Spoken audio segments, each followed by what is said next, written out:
जय हिंद दोस्तों। 3 अगस्त 2022 रात के 1 बजे मध्य प्रदेश के नर्मदा नगर जिला के एक बड़ा घर नामक गांव से 3 व्यक्ति, जी हाँ दोस्तों, 3 मुस्लिम व्यक्ति क्या करते हैं आपको पता है? वही गांव के नजदीकी मवेशी को खरीद करके या फिर मवेशी ले जा करके, मवेशी में आ जाता है अपना गाय भैंस बकरी जैसे जानवरों को लेकर के महाराष्ट्र के अमरावती में जा रहे थे। वहां पशुओं का एक मेला लगा था। और दोस्तों ये कोई बड़ी बात नहीं है कि पशुओं का मेला लग रहा है। पशुओं का मेला हर जगह लगता है। हमारे बिहार में भी सोनपुर में लगता है पशुओं का मेला। वहां पर तो आप ऐसा मान के चलिए, माँ बाप और बच्चे, इन 3 शख्स को छोड़ करके आपको दुनिया का हर चीज वहां मिल जाएगा। कहाँ? हमारे बिहार के सोनपुर मेले में। देखिए, लेकिन अगर बात करें यही हम भारत की, यही बात करें मध्य प्रदेश की, तो मध्य प्रदेश में सरकार है पापा का और पूरे देश में भी सरकार है आप लोगों के पापा का। तो अब वो होता क्या है कि लोगों को लगता है कि अभी सरकार मेरे पापा का है, तो अभी हम जो कर देंगे वो सब सही है। वही करते हैं वहाँ के कुछ सो कॉल्ड गौरक्षक लोग, एक ऐसे इंसान जिन्हें अपने आप के हिंदुत्व पर बहुत गर्व है और जिन्हें सपोर्ट है बीजेपी सरकार का। वैसे लोग अपने आप को गौरक्षक, तो कुछ कोई बजरंग दल का नेता, तो कोई कुछ दल, तो कोई कुछ दल में जाके जुट जाते हैं और लोगों को बताते हैं कि हम सबको संकट है, हम लोग को दुश्मनी है मुस्लिमों से, क्योंकि मुस्लिमों से हम हिंदुओं पे खतरा है। लेकिन दोस्तों यहाँ पे बात ये निकल के आती है कि वही बड़ा घर नामक गांव के 50 से 60 ऐसे लोग जिन्हें अपने आप के हिंदुत्व पर बहुत गर्व था, वे वहां से निकलते हैं और उस ट्रक के 3 ड्राइवर जो पशुओं को ले जा रहा था मध्य प्रदेश से महाराष्ट्र, उन ट्रक के ड्राइवरों को घेर करके मारता है। मारने की रफ्तार इस प्रकार होती है कि वो मारते जाता है, लाठी डंडा बेल्ट लात मुक्का गोर हाथ जैसे होता है, जैसे आता है वैसे उसको मारते रहता है। मारते मारते मारते मारते इतना मार देता है कि उसमें से एक अपने प्राण से हाथ धो देता है और दो की स्थिति इतनी बुरी हो जाती है कि वो न चल सकता है न फिर सकता है।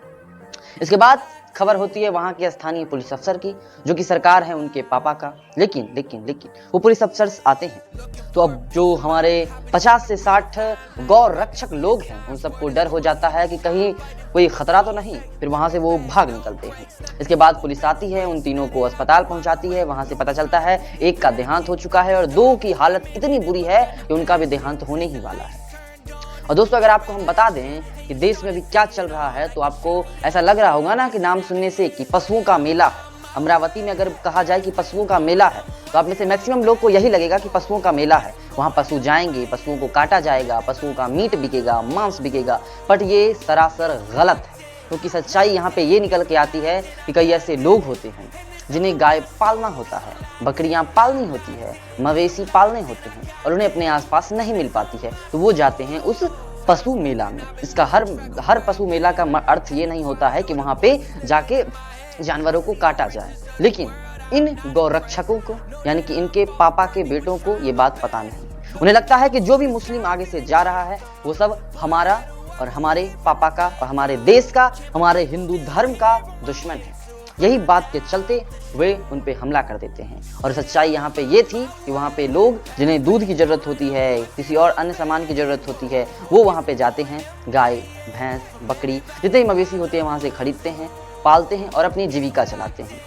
ये अलग बात है, लेकिन इन्हें लगता है कि जितने भी मुस्लिम हैं वो सब हमारे दुश्मन हैं। इसके बाद अस्पताल में उनका ट्रीटमेंट होता है, उसमें से एक जो होता है ड्राइवर, उसे होश आती है और वो बयान देता है कि हम तीनों को वहां के लगभग 50 से 60 लोगों के द्वारा जान का खतरा था। इतना ज्यादा मारा गया, आप सोच सकते हैं, एक्सपेक्ट कीजिए 3 इंसान को अगर 60 इंसान मिलके मारेगा, और वो भी कैसे इंसान जिन्हें अपने आप पे बहुत गर्व है हिंदू होने का।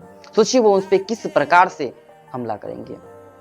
इसके बाद वो खबर आज से 4 साल बाद 2026 को उखड़ता है और उसका निष्कर्ष निकलता है, न्याय ये निकलता है कि जज के द्वारा, स्थानीय अदालत में जज साहिबा के द्वारा आदेश सुनाया जाता है कि उस कांड में 14 लोगों का नाम आता है। खास तौर पर उन 14 लोगों को उम्र कैद की सजा दे दी जाती है, जो कि अपने स्थान पर सही है गलत है उसके बारे में मुझे बात अभी नहीं करनी है, वो अदालत का काम है, वो कानून का काम है।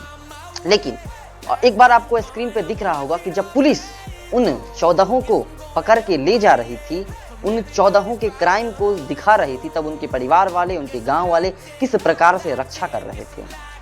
एक बार आप देख लीजिए, एक बार सोच के देखिए कि यहाँ पे 3 लोगों पे हमला किया गया, जिसमें से एक लोग का जान चला गया, फिर भी इन 14 को अभी तक जिंदा छोड़ दिया गया है और सजा मिली है उम्र कैद की। वहीं बिहार के भोजपुर के भरत भूषण तिवारी की बात करें तो उसका कोई क्राइम नहीं था, कोई क्रिमिनल रिकॉर्ड नहीं था, बस उसके पास कमी यही था कि उसके पास एक अवैध हथियार था। इस वजह से उसे हथियार फेंक देने के बावजूद इनकाउंटर कर दिया गया, फेक इनकाउंटर कर दिया गया, हत्या कर दी गई। जी हाँ दोस्तों, उसकी हत्या कर दी गई। जय हिंद दोस्तों, देखते रहिए हमारे YouTube channel Anurag on point को और ऐसे ही अपना प्यार बनाइए, सब्सक्राइब कीजिए और इस वीडियो को उनके साथ शेयर कीजिए जिन्हें ऐसा लगता है कि गलत हुआ है हमारे हिंदुओं के साथ।